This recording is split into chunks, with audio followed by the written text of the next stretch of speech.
Welcome to Safe Again, a mind, body, soul reset for the depressed and tired. Thanks for making it here, even if it took everything just to log on. We'll be starting on time. My name's Julie. I'll be guiding you through today's module. If you've got any questions, you're welcome to hold on to them. I'll open space for anything that wants to be asked at the end. This is a low pressure zone. Cameras on or off, snacks, no snacks, horizontal, vertical, whatever helps. Take breaks when you need them. This isn't school. You don't have to sit up straight or pretend to be okay. Just come as you are. As a wise woman once said, sometimes when you're in a dark place, you think you've been buried, but really you've been planted. All right. I know I have to say this and it's a bit of a bummer, but I'm saying it because I care. If you're feeling like you might hurt yourself or things just feel way too overwhelming, please don't wait. Call someone right now. Like Lifeline, Samaritans, or 988 in the US. They're there 24/7. They won't judge. And you don't have to explain everything. Just say, I'm not doing okay. The numbers are in the description. Please call right now. Your life is not meant to end here. You matter, even if it doesn't feel like it yet. And there's a way through this. Module 1, Understanding What's Going On, Major Depressive Disorder. He always figured he was just one of the lucky ones. Mental health? Nah. That was something other people talked about, usually people from the city, or blokes who never had to fix a tractor at 4 a.m. in the mud. He lived on a farm, peaceful, honest work, the kind where your body knows what time it is before your watch does. People always said looking after a farm was stressful. Mental health this, mental health that. But he didn't get it. Sure, there were droughts, floods, fires, but he had routines, he had mates, he had community. He volunteered with emergency services during environmental disasters. He'll be the one holding the line when the fires came, the one dragging the fence posts after the flood, the one driving across muddy paddocks in a borrowed ute, delivering hay to a neighbour who had lost everything. And in the quiet times, life was good. There was the pumpkin competition every October. His best one hit 73 kilos, nearly as big as me ego, he'd laugh. Then there was a line dancing at the community hall every Saturday. He claimed he only went to keep an eye on the barbecue, but somehow always ended up doing the grapevine like a pro. And of course his favourite rodeo rider, Brady Fielder. Brady doesn't ride bulls, he communicates with them, he'd say, half in awe, half in admiration. If I ever get thrown, I hope it's by someone with that kind of style. Every second year, he and his mates would pile into dusty utes and head off to Tamworth Country Music Festival. Music, beers, that dusty kind of joy that only a true Aussie summer can deliver. And every other year, they'd stay local, rotating weekends, helping out on each other's farms, fix a fence, dread sheep, talk rubbish. No one really said how they were, but that was the rhythm of their friendship. So when things started to feel heavy, he didn't notice it straight away. At first he thought he was just tired. Long days, short nights, fires again. No time for Tamworth this year. No pumpkin entry. He told himself, you're just getting soft. Get on with it. But soon the spark was gone. He stopped joking about Brady. He didn't show up at the dance hall. He couldn't finish a sentence without forgetting what he started saying. Even the dogs noticed, waiting patiently at the door, wondering why he didn't whistle. One day, a mate dropped in unannounced just to borrow a post digger, he said, but really he came to check in. And when he asked how things were going, our man, who had never cried over anything but a snapped shear pin or a busted radio, cracked. In that moment, something shifted, not in a magical, everything's fixed kind of way, but in a maybe I'm not actually immune kind of way. He started seeing someone, an actual professional. Turned out he had had major depressive disorder, not a bad attitude, not a weak spirit, just a brain and body stuck on repeat, running chemical scripts he never chose. And it turned out you can be good at life and still struggle with your mind sometimes. And that was the hardest part to accept, because depression doesn't care how many pumpkins you grow or how many times you've saved someone in a flood. It just sets up camp in your subconscious and plays all the wrong songs full blast. But there's a way through. There's help, real, grounded, qualified help. So if you're listening to this and a real part of you thinks, I thought I was good at life too, know this, even the strongest hands drop things sometimes. Even the clearest skies cloud over. Even rodeo legends like Bradley Fielder probably have a few quiet nights where they wonder what it's all for. You're not broken, you're just human, and it's okay to ask for support. Why am I even talking to you about this? Because you're smart, capable, self-aware? You're probably the type who rolls your eyes at cheesy self-help quotes and motivational fridge magnets. And here you are, still feeling stuck. Because no one ever told you that your reactions aren't flaws. They're just temporary patterns that overstayed their welcome.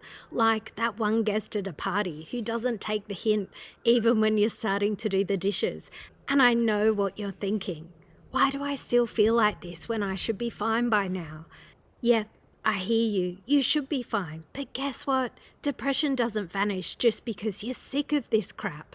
It's not a toddler you can put in time out. It's more like a weird combination of habits, expectations, biology, social influences, poor lighting, and sometimes not enough magnesium, probably.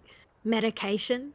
Absolutely. Most people with major depressive disorder do find immediate relief from medication. It's not just doctors pushing prescriptions, it's the people living through it who say, yep, this helps me function. For many, it's the go-to tool to quiet noise and make space to breathe again. And there's nothing wrong with that. But long-term, medication alone doesn't teach your brain new tricks. It won't help you set boundaries without spiraling into guilt. Stop blaming yourself for literally everything. Ask for help without drafting an apology essay first, or deal with the human condition while also remembering to eat vegetables. Depression is treatable, and yes, sometimes chocolate, crying in the shower work wonders too, but the real magic, learning new skills, building real connections, laughing at yourself when your brain tries to convince you that the world is ending because someone forgot to text you. So no, you don't need to have it all figured out. You don't need to feel better right now, but you are here, you're still showing up, and that matters. And if your brain tries to say otherwise, tell it to take a number. You've got living to do. Before we dive into depression patterns, let's take a moment to think about what well-being truly means to you. What does it feel like to be genuinely well? For some, it's physical health, feeling fit, energized, ready to take on the day. For others, it might be mental clarity or emotional stability. Maybe it's a blend of all three. But here's the thing, depression's no joke. If you've been struggling with depression, you're dealing with factors like global communication style, cognitive distortions, excessive rumination, hopelessness, external locus of control. This isn't just feeling down. This is a serious, multifaceted condition that needs the right kind of care. Major depressive disorder can't be sorted by reading random self-help blogs or relying on advice from people who think they have it all figured out. We're talking about real qualified professionals here, doctors, psychiatrists, therapists who understand how depression works. You need people who are trained to help you navigate this and who genuinely care about your recovery. And let's be real, there are a lot of charlatans out there, fake healers, scam artists, and people pretending to be religious leaders or gurus who promise you a quick fix for your depression. Trust me, you don't need that BS in your life. You need professionals who have the qualifications and experience to help you. Also, don't forget about your body. Depression can be linked to nutrient deficiencies, low vitamins, low minerals, so make sure you're checking in with a doctor who can run the right tests. Nutrition impacts mood, so no, it's not just about eating healthy to feel good. Sometimes there's a real biochemical issue at play. So here's the bottom line. Make sure the people helping you are qualified, period. Your mental health is worth the effort to find the right support. Don't settle for anything less than real, well-trained professionals. You deserve that. About me, I'm Julie, holding a professional certificate in clinical hypnotherapy and psychotherapy, a master practitioner of neuro-linguistic programming and a life coach. I work with the mind and subconscious mind to help you unlock your true potential. Depression has a pattern. What do these factors mean? Depression isn't a random experience. It follows patterns, and understanding these patterns is the first step to reclaiming your power. When we understand the factors contributing to our depression, we gain insights into the underlying mechanisms that shape our emotions and thoughts. It's like we're finally finding the map in a maze, and suddenly the way out is clearer. In this section, we'll break down some of the common depression-related factors so you can start recognizing them in your own life. The more you know, the more control you can take back. Some of these things might sound familiar. Global communication style. Everything in my life is falling apart.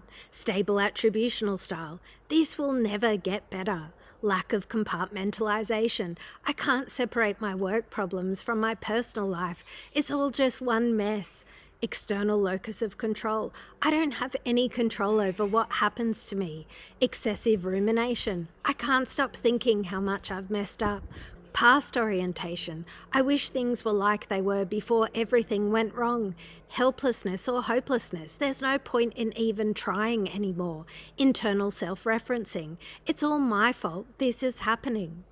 By recognizing these patterns, yep, all those sneaky brain gremlins, you're already doing something powerful.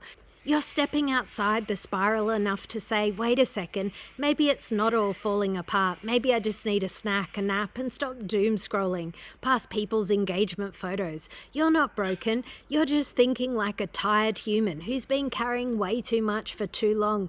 And noticing that, that's how you start taking your power back. One eye roll at a time, one pattern at a time, maybe even with pants on, but hey, no pressure.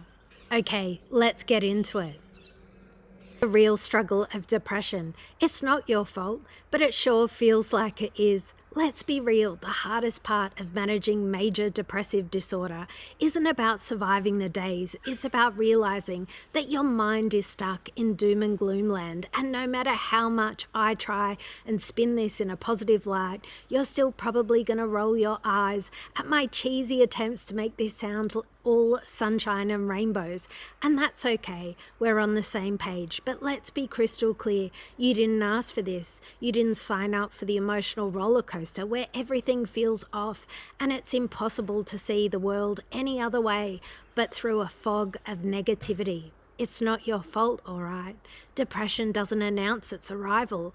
When it shows up, it doesn't leave on its own schedule. It's a long, frustrating ride, and I get that. So let's talk about how your mind is working, rather not working the way you'd like. Right now you're breathing, blinking, and probably not giving it a second thought. It's automatic, like it's on autopilot. The subconscious mind, the loving, protective thing it is just trying to help. But when it's in this space, it tends to focus on all the wrong things, keeping you stuck in a loop of doom and gloom.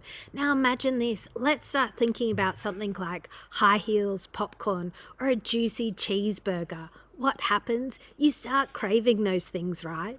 Now picture if you focused on those thoughts, just those thoughts every day for a year, pretty soon you'll be drowning in shoes, covered in popcorn, and living in a cheeseburger-filled fantasy. It sounds kind of weird, but stay with me. Your brain is pretty incredible, but it doesn't pick and choose what it focuses on. It just keeps replaying negative thoughts. It gets stuck in that loop, and guess what?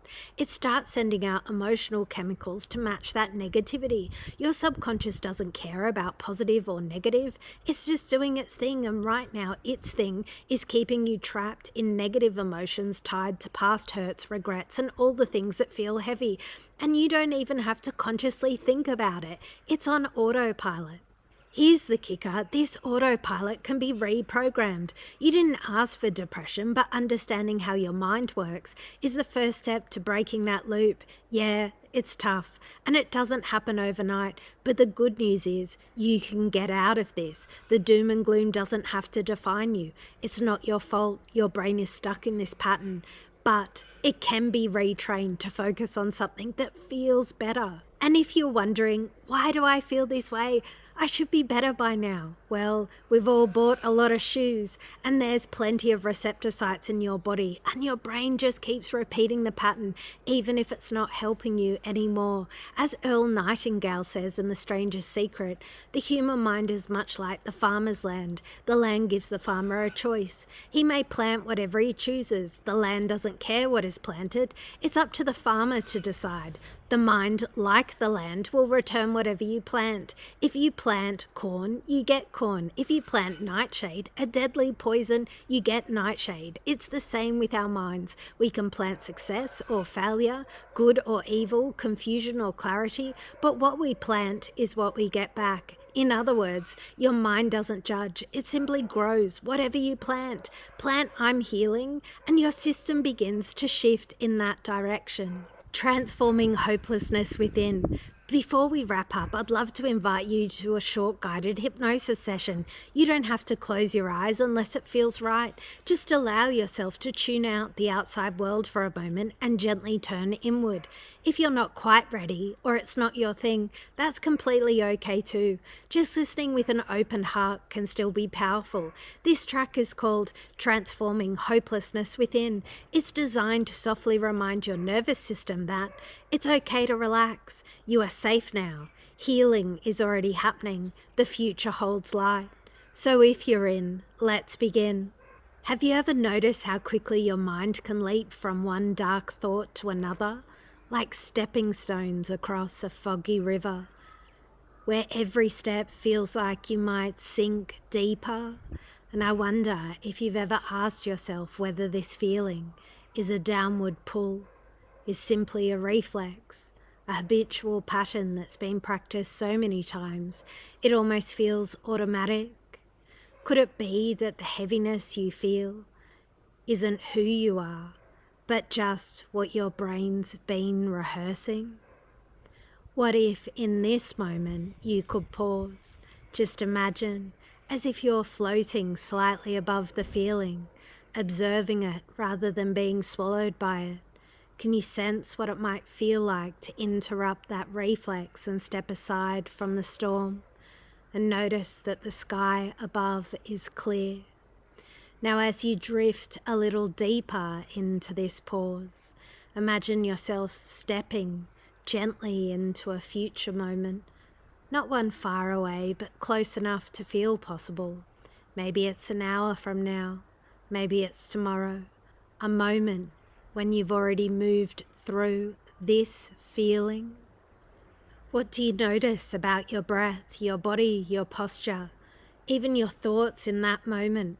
And I wonder, as you consider your next action, if you've ever noticed what happens when you ask yourself, if I do the things I always do, what will happen? Does it create relief or repetition?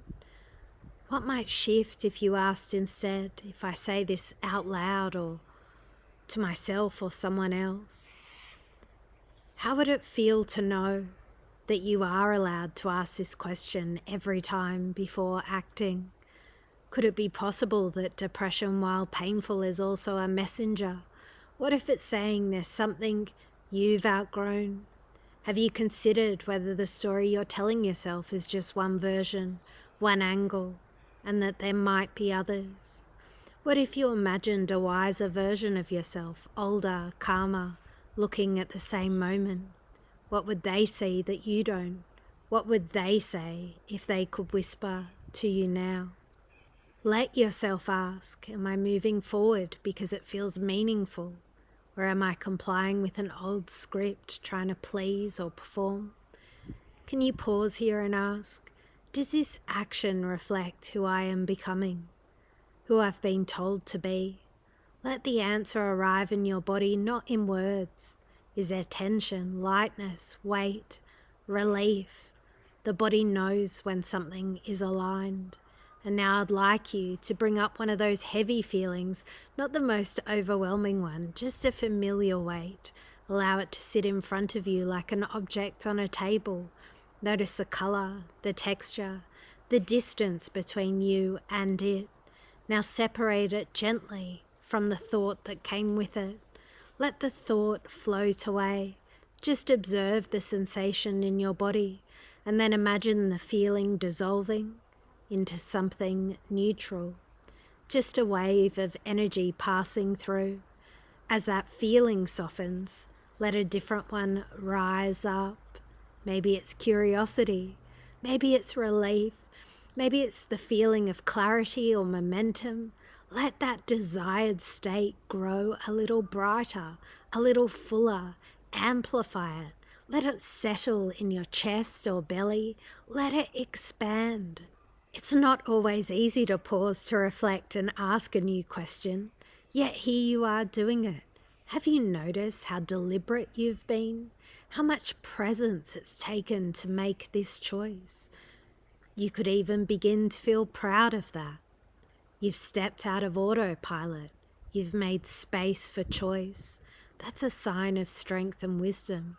And every time you make that choice, you reinforce a new identity, one that is capable, aware, and deeply resilient. So perhaps now you can begin to wonder, if I could do this here in this moment, could I also do it in another moment? Could I pause before replying to that message? Could I check in with my body before saying yes to something that drains me? Could I notice when a familiar wave of sadness arrives and let it pass like weather without identifying it? You've already proven you can.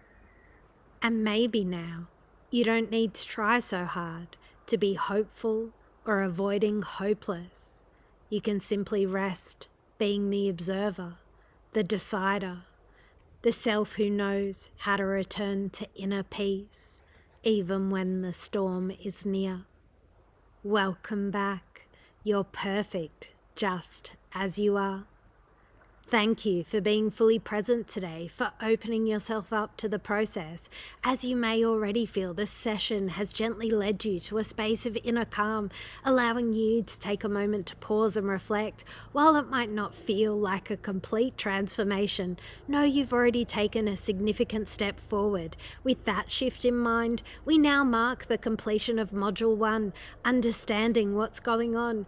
I'm truly excited to continue this journey with you. Over the next few days, we'll dive into a series of 5 transformative modules designed to deepen your healing and empower your inner self. Here's what's ahead. Module 1, understanding what's going on. Module 2, breaking the loop. Module 3, reclaiming control. Module 4, updating your inner voice. Module 5, looking forward, even when I don't feel like it. Each module builds on the progress we've made today, while you still may carry the subtle echoes of what we've worked through. Know that these sessions are designed to guide you further into healing.